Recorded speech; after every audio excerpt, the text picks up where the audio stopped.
Hello, all of those out there. I am trying this live with my headset to see if the audio is better. So I hope it works. And if it doesn't, I guess I will redo the whole thing. Or if anyone pops on and tells me if audio is good, let me know.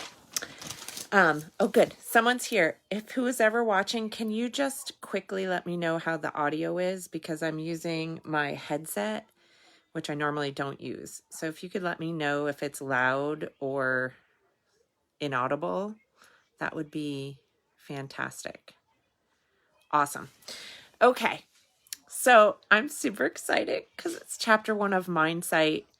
And this book hits all my amazingness for Dan Siegel and neuroscience and mindfulness development. This book is amazeballs.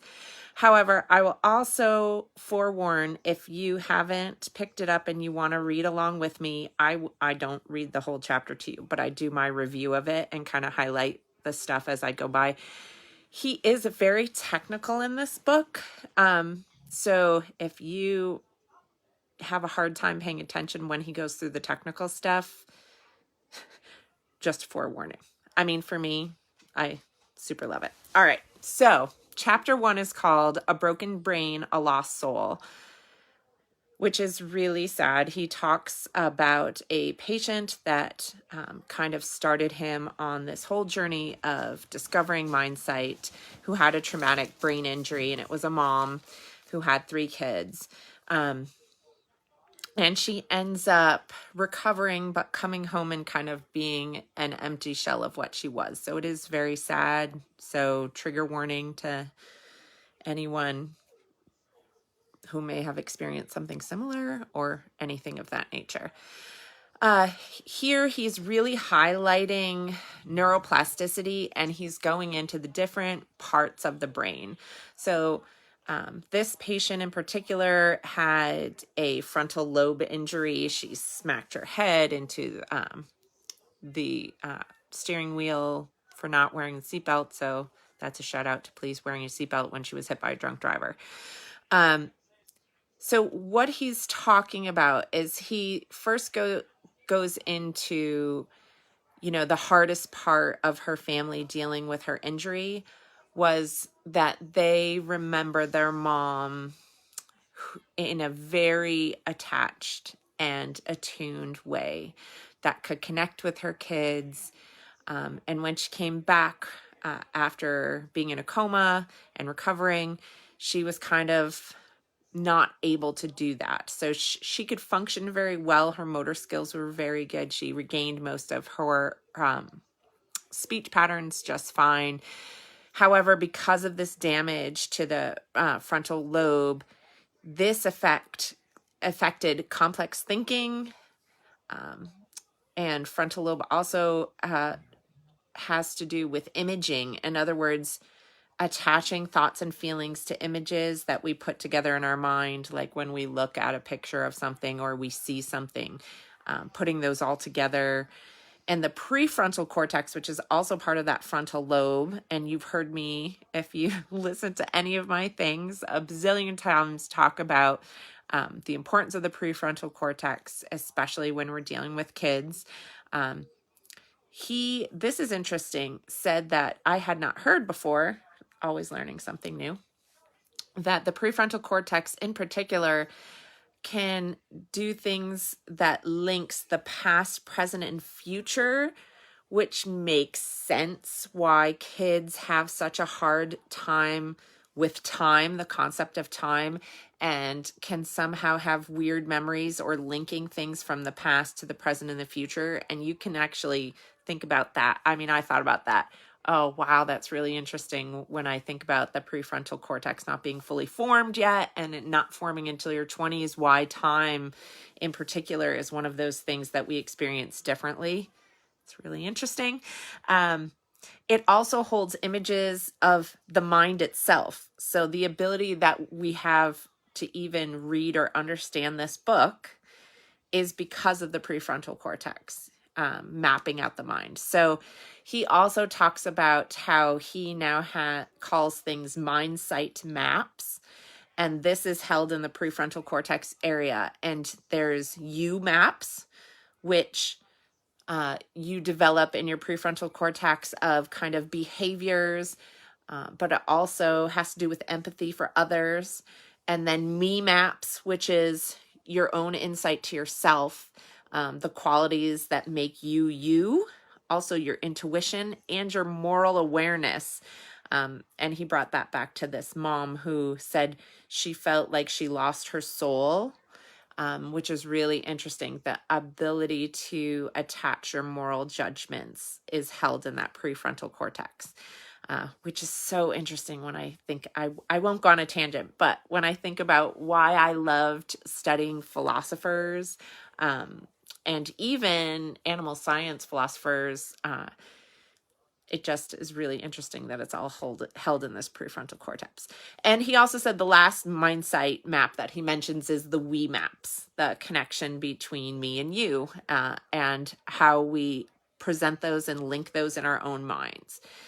So he also said that the ability to pay attention, this is interesting, is on the sides of the prefrontal cortex. There's a special area that is about focusing attention and bringing things to the forefront of your mind, which again makes me think of ADHD and ADD research. I would love to link that and see if I could see linkages, because that would make sense to me. We also regulate the body through the prefrontal cortex, where we're balancing emotions, we're responding to others, we're soothing fear, we're creating empathy, and again, the moral reasoning. Now, can I just say how beautiful that is? Because I talk about this all the time with parents.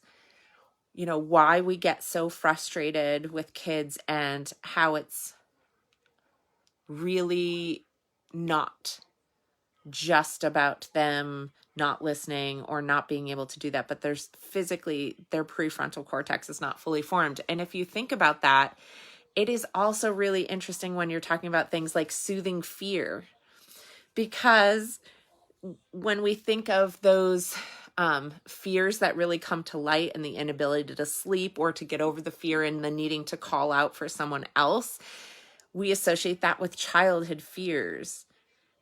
Well, isn't it interesting that that's held by a part of your brain that isn't developed until you're an adult? So it kind of makes sense that you are not able to soothe those fears as readily as an adult. Like amazing connections here. All right. He also talks about the subjectiveness of your inner lives and the ability, this is really important, to connect the signals between how someone's feeling attuned to somebody else, and how to connect that to yourself and how to respond. So for this mom, those were kind of broken and not functioning well, and it helped her children to understand that it wasn't that she didn't care, it's that she had an inability to connect those signals when they were saying, I need something, right, to the action of what needed to happen to fulfill that need, right? So I think that's really important also. Again, if you're a parent, or a teacher, or work with children in any way, shape, or form, it's really important to realize that we have that ability and they may not have that ability yet. So it's some of the times what we're asking of them is really almost impossible for them to do at this point in time. And I think it's really important to remember that. And now I'm going to go into the other reasons and places when it's really important. So the cool thing about this book is he splits these chapters. So the first part was kind of this narrative about the story. And then the second part he calls minding the brain. and it's more about the structural stuff. So I'll get a little geeky if you want to turn off now.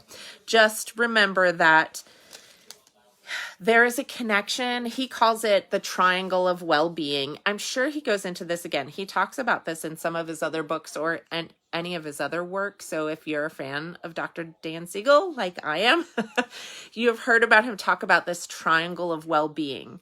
And you can think of it as the mind, the brain, and relationships create this kind of triangle of well-being.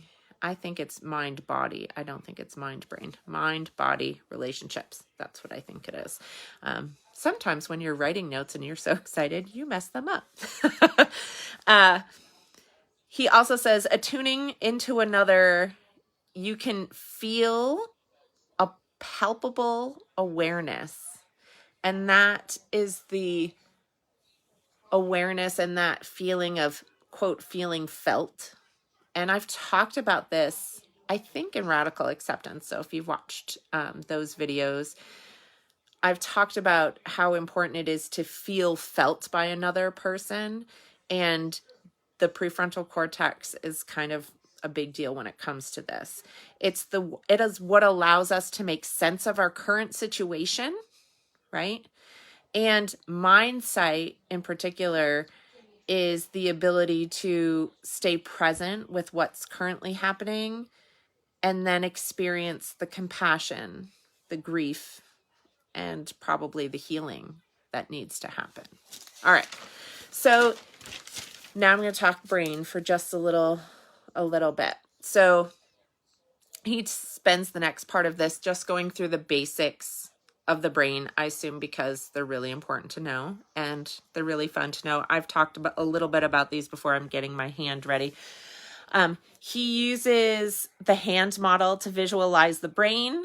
So if you look at your hand and you think of putting your thumb across your palm and then wrapping your fingers down on top of it, you can use this as the model of the brain. All right, so the back part down to your wrist is the brainstem, right? Like back of the brain, that's the back of the head, this part. And then it goes down into the brainstem. This is the front of the head. So this area that's covering everything is the cortex.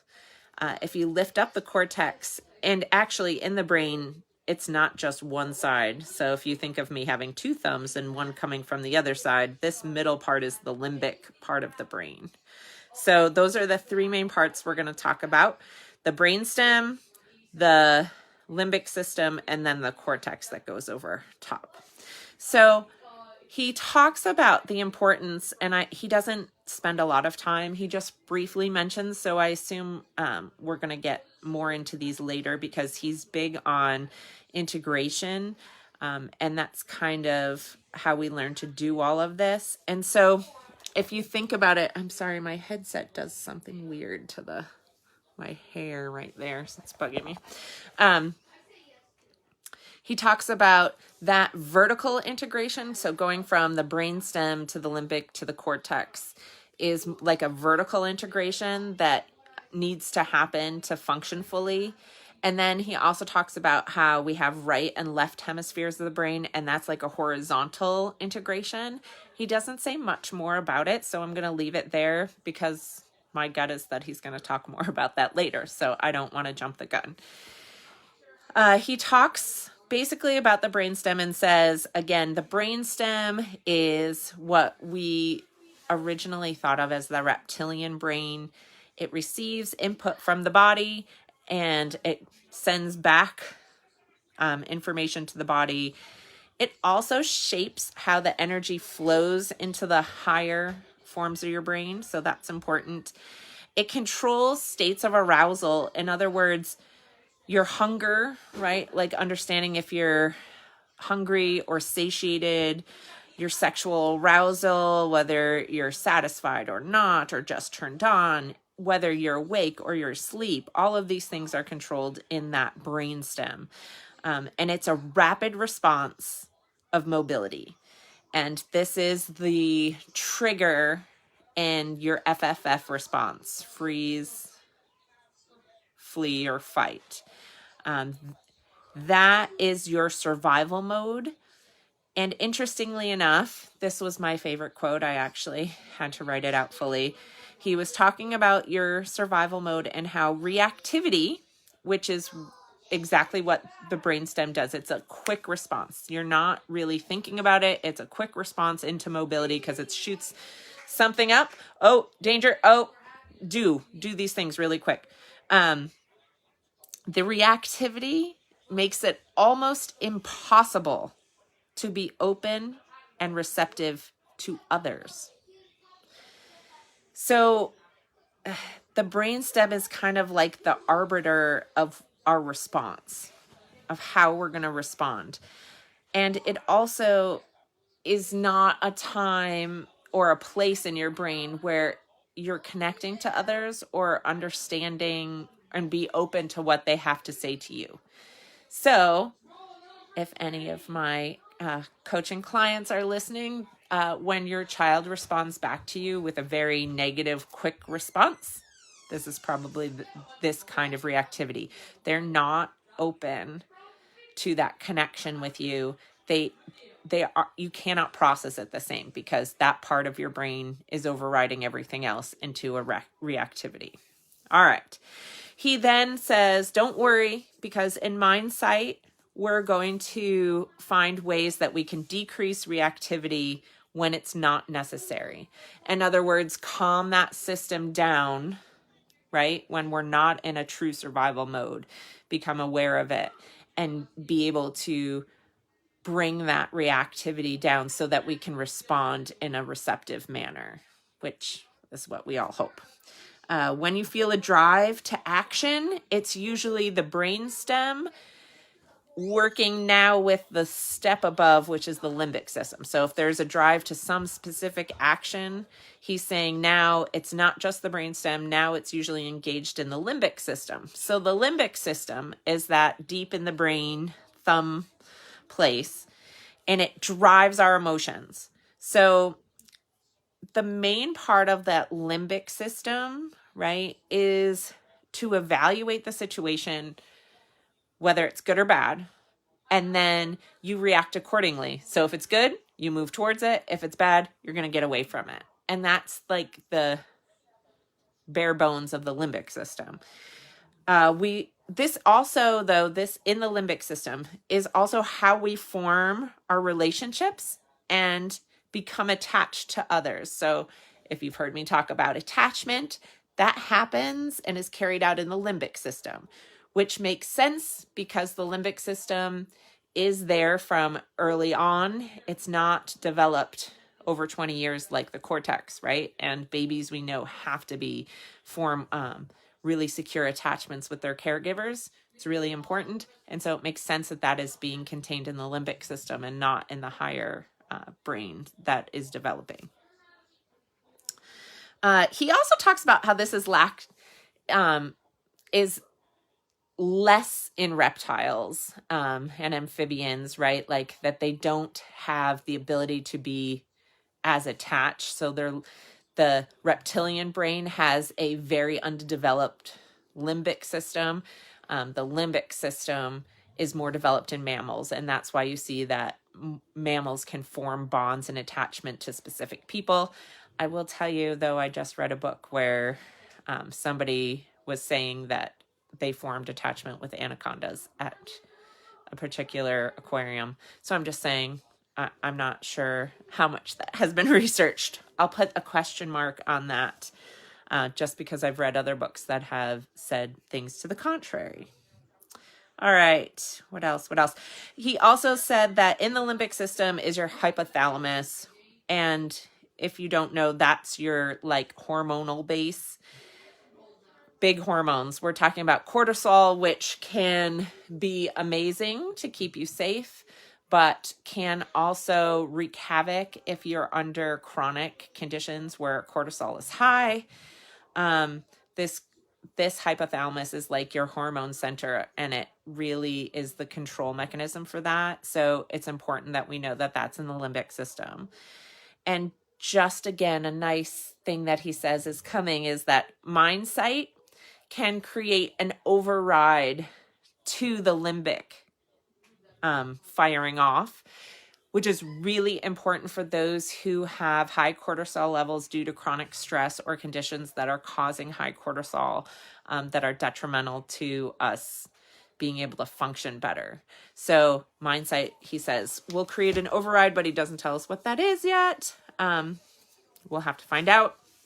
And lastly, he just touches on there are parts of the limbic system that start to create memory, and that the amygdala is part of this system. And we oftentimes think of the amygdala as a fear, as an instantaneous response. So the amygdala creates a instantaneous response to a trigger. The hippocampus, which isn't part of this, links the sections of the brain and makes that part of a memory. All right. And this is all happening in the limbic area of the brain. So the amygdala, he uses the example of a rattlesnake in the trail, and he's hiking with his son and he screams, "Watch out." He didn't even think about saying "watch out." It was an automatic fear response of seeing something coiled. He realizes later through the hippocampus, linking, oh, a coiled up thing, that equals snake, that equals danger. That's why I yelled out.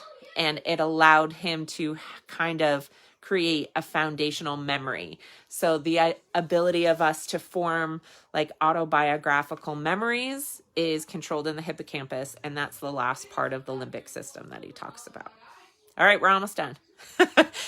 3, I could talk about brain all day long. 3 is the cortex, and we've mentioned the prefrontal cortex, but he goes through all the different parts of the cortex. So that's, if you think about the wrapped part over the limbic system, is the cortex. Now, on the back part of your brain is the posterior cortex. I said that really weird. Posterior cortex. Can't speak. And that contains the occipital, the parietal, and then temporal lobes, which he mentions as kind of like the master manipulator of physical awareness, right?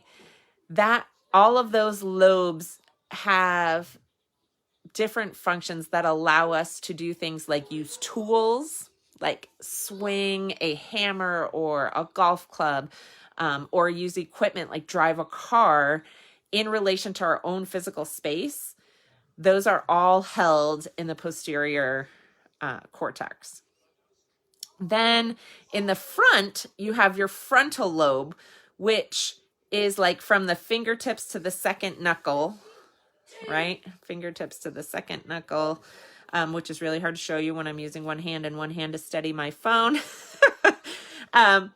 But those are voluntary muscle work, and a lot of motor skills are held in the frontal lobe section. The prefrontal cortex, I've already gone into detail, but that's kind of beyond the body. It's abstract human thought.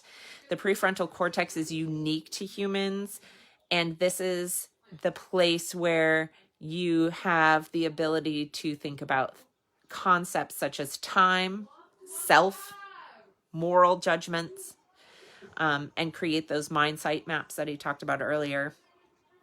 The side of the prefrontal cortex, I thought this was interesting again, is that focus and the bringing to the forefront of your mind to focus on. So like I said, I'd be interested to see if there's some research in some of the current conditions that might affect that.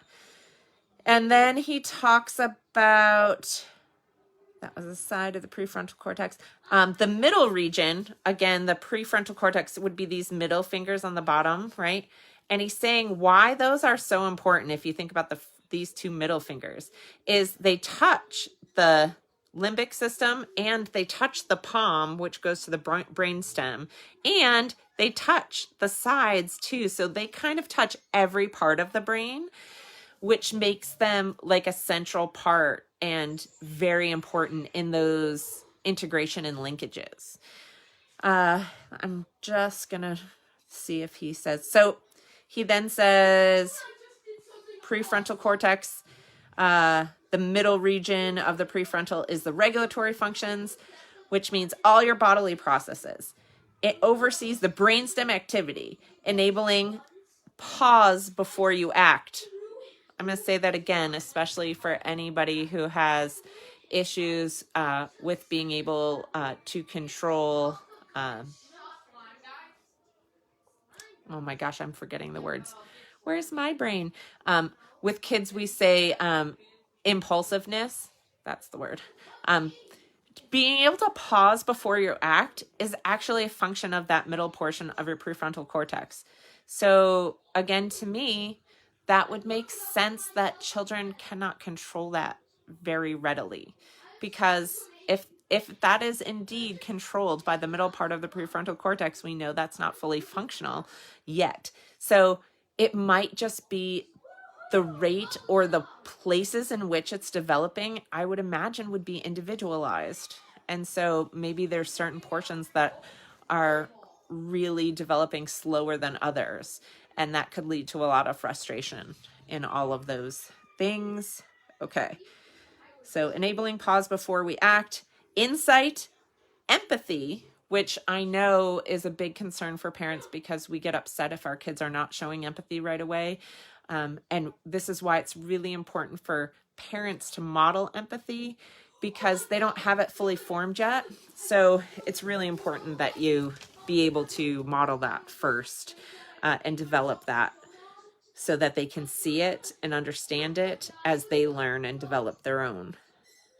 And enact moral judgments, which again, I think I've talked to many a teenage parent who we've talked about why it's hard for them to really see and put together all of the little bits of actions, right? And why they don't necessarily think through something fully or as an adult would think through them. It connects all the parts. And so that's pretty much it. That the cortex, the limbic, the nervous system, and the social are our social ability to deal with others, are all together controlled in that middle part of the prefrontal cortex. So this sets us up for some exciting things to come. I hope you will join me next week in chapter 2 of Mindsight. If you have comments, questions, or want to start a discussion, please feel free to comment below. I will post this on my page, and I will eventually upload it to my YouTube channel, Best Self, Best Health, if you have friends who are not on Facebook who want to follow along.